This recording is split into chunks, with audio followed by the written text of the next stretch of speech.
The new clues washing ashore, the number on the wing, and the crucial information it reveals. The positioning of the flap, how the jet might have gone down, and now the suitcase. The other plane emergencies today here at home, the smoke, the chutes deployed, and a second plane afire as it touches down. We have just learned 2 more officers put on leave tonight after that routine stop, shooting a driver dead, rolling away in the car. The new video coming in tonight. Our joint investigation from orphans to children locked in cages. We're with the team trying to help them, and tonight, a major development. And an urgent plea from the FBI, the bank bandit with an AK-47 on the move across this country. 6 banks, 5 states already. From ABC News World Headquarters, this is ABC World News Tonight with David Muir. Good evening, and we begin tonight with Flight 370. The major new clue, was it deliberately brought down? All of this comes 1 year, 4 months after that plane vanished with 239 on board. The new clues from that piece of a wing discovered on a remote island. A number etched on the side. Tonight, authorities telling ABC News it matches a Boeing 777. Of course, we know there's only one missing in the world, and the angle of that flap, a clue about how the jet may have gone down. Also tonight, the suitcase washing up too. ABC's Jim Avila leading us off. Helicopters today searching the shores of Reunion Island. Tonight, a battered suitcase found on a beach. No clues yet about its origin. While on shore, local police load the sea-worn but crucial wing part into an evidence van and strap it in.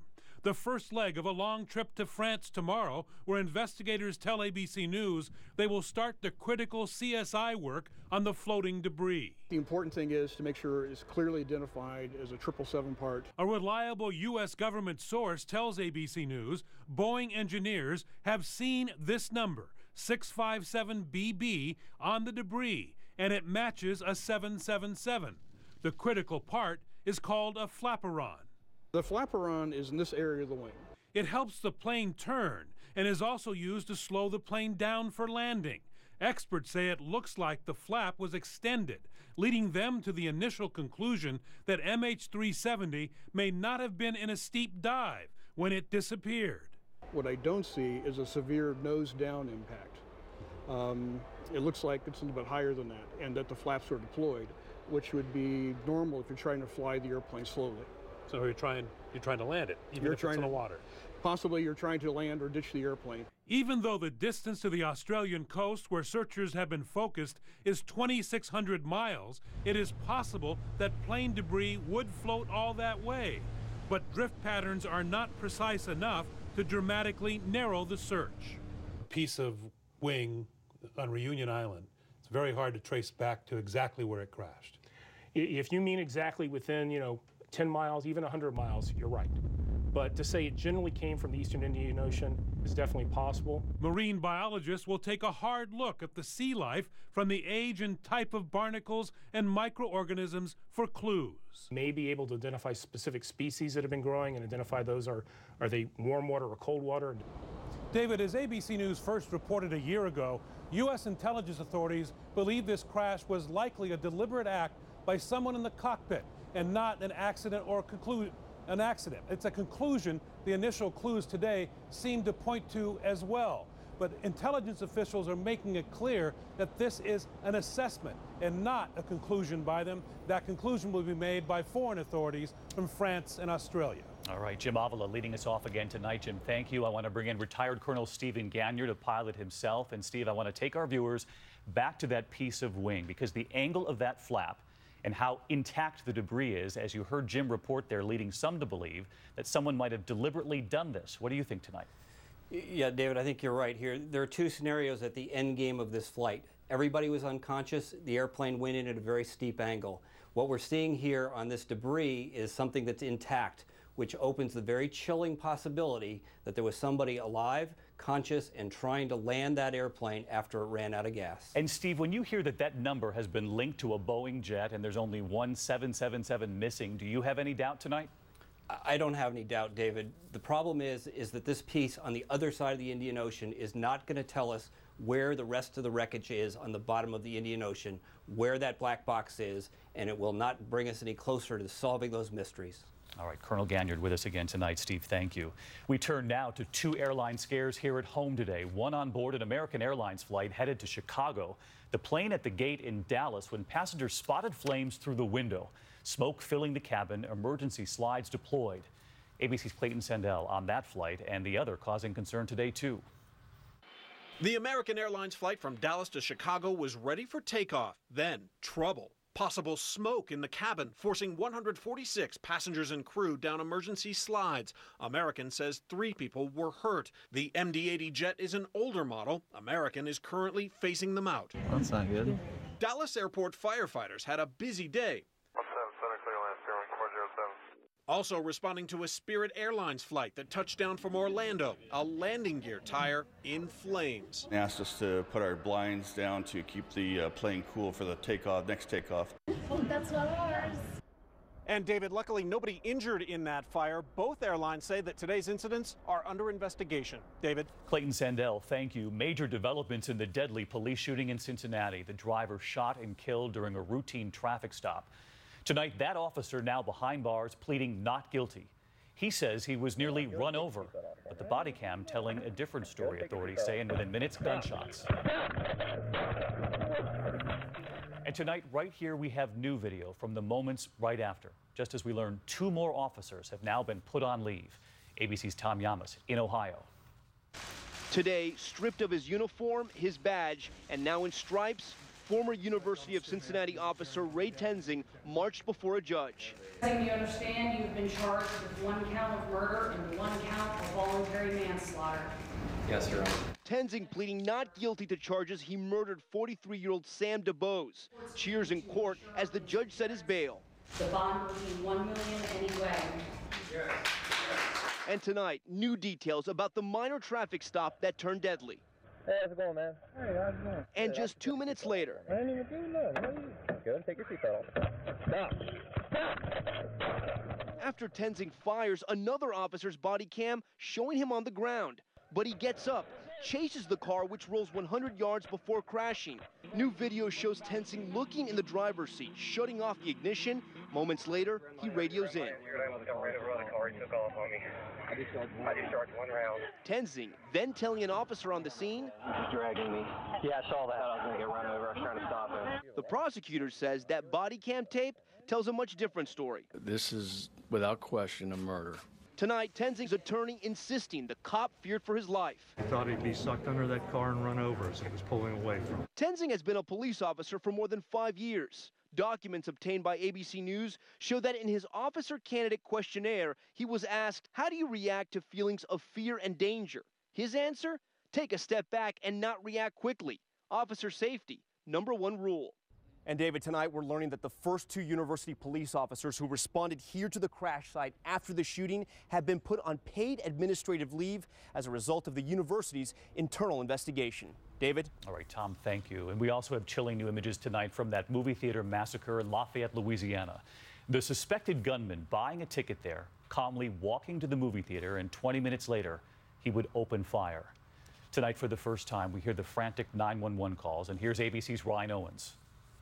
A chilling glimpse tonight at a killer who looks so very calm. Surveillance video just released shows John Rusty Hauser buying a movie ticket, walking past the concession stand and right down the hall to Theater 14, where minutes later, the 59-year-old drifter kills these 2 women and shoots 9 more. We're in the movies and someone just started shooting people. Within seconds, moviegoers call 911. Tonight, we hear their panicked calls for the very first time. 911, what are you reporting? There's a shooting at Grade 16. How many shots you heard? Like 6 or 7. He shot right at people. He was shooting at people? Yeah.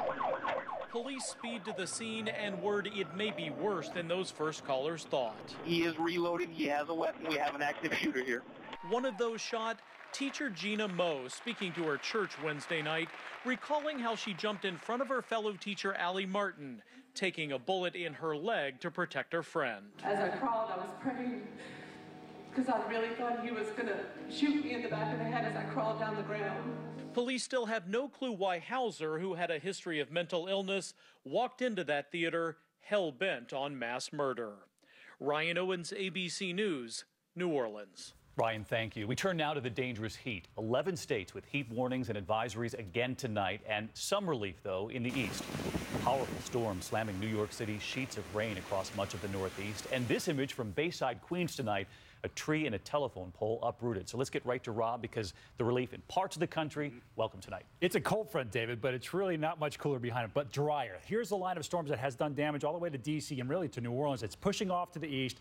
The cold front itself does push all the way through Atlanta, so that will be having some relief as far as less humidity, and that's good news. Out west, the monsoon still humid out there. Flash flood watches up for parts of New Mexico and Southern California. North of that, drier and hotter. Now the state of Washington, a third of it, extreme drought. Portland, extreme heat warning. Seattle, the 10th day of 90-plus degree heat. That is unprecedented. This is not good news for the fires. The heat will continue, David, through the weekend. Thinking of everyone in the West, Rob, that triple-digit heat, 20 fires, 10 states tonight, including this one in Lake County, California.